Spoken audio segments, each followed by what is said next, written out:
Oh all, Mike Logan here from AskMikeTheCounselor2.com. Logan Family Counseling. It's March 2nd and still really cold in Rockford, Illinois. The crocus have not popped up. But that's sort of hot in here today because I just got my new issue of Scientific American. I enjoy reading Scientific American. Lots of it goes right over my head in terms of the science anymore. But I like keeping up with it. There is a very interesting article in here that really has me excited about the idea of neurogenesis, or growing new brain cells.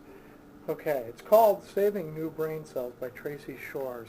And she is saying, good, well, we now understand that the human brain and the rat brain that they're talking about doing research on grows as many as 10,000 new neurons a day. Doesn't sound like a lot given how many are in our noggins, but maybe that's just the rat brain. At any rate, we grow them every day. They don't always get locked in, though. Now, what is it that locks in these new neurons and make them grow up and mature and become useful neurons and circuits, grow dendrites and flex their axons and so on and so forth?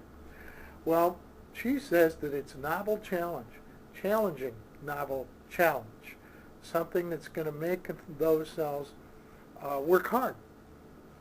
That's what does it for the rats. If they are challenged in that particular manner, then they're lost.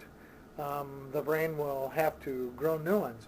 And apparently there is some survival value in just having them available for a novel challenge. Okay? Now, she talks about something in here that I find very intriguing because I've seen references to it in a book called The Brain That Changes Itself. Okay? Written by Norman Deutsch. Biologically speaking, what kind of specialization makes sense in an animal?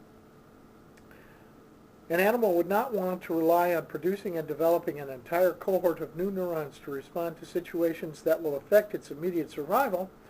So presumably the added cells, once they mature, are used to fine-tune or boost problem-solving skills that already exist. To fine-tune or boost problem-solving skills that already exist. Okay, that sounds like something that would be useful for an older brain, all right? I wouldn't lose the ability to solve problems to Alzheimer's disease, old age, dementia, that kind of thing. In the lingo of psychologists, or psychology, as she says, enhancement of such skills, learning to learn. Okay, so I have a continual growth of neurons ready to help me solve challenges. That's really important. That guy and Bushko documented how the task, which is a computerized program, provides a very novel challenge, and you increase the levels of challenge. Task, which is a computerized program, provides a very novel challenge, and you increase the levels of challenge. Computerized exercise designed to keep your fluid intelligence growing. So, Shores and Bushko and Jagai, I think, are working along parallel lines. At least it seems like it to me. And then Norman Deutsch, in the book that I referenced earlier, The Brain That Changes Itself, has interviewed Michael Merzenich, who also created a brain fitness program. In fact, it's called Brain Fitness Program, that uses sound to stimulate neurons in the auditory circuit, keep them firing closely together. Neurons that fire together, wire together is the idea. You can continue to discriminate very subtle sounds. And again, the workouts are increased in challenge as you get better. Novel challenge. Okay. Very important. All right.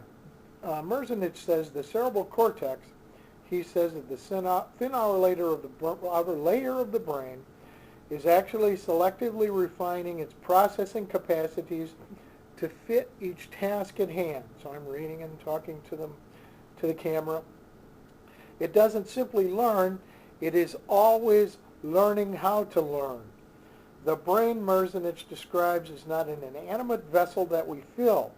Rather, it is more like a living creature with an appetite, one that can grow and change itself with proper nourishment And Okay, actually, so it's interesting that Merzenich, doing his work on the West Coast, and Short, doing her work at Rutgers on the East Coast, would have similar things to say about how to keep the brain alive, vital, and growing. Challenge it. Merzenich does it with sound. Bushko and Jaggi do it with sight and sound. Others do it with sight and sound. So there are a number of programs coming onto the market which will be useful in this process of locking in neurons that are born every day. Now, what are some things that Shore says are very important in helping to lock those neurons in? Physical exercise and blueberries. Think about that. Antioxidants, okay, sort of like Mom said, or maybe Grandma in your case. Eat your fruits and vegetables. Okay. Exercise. Get out and breathe deep. It's good for locking in the new neurons. Okay. Thank you all for being with me today. I will see you soon.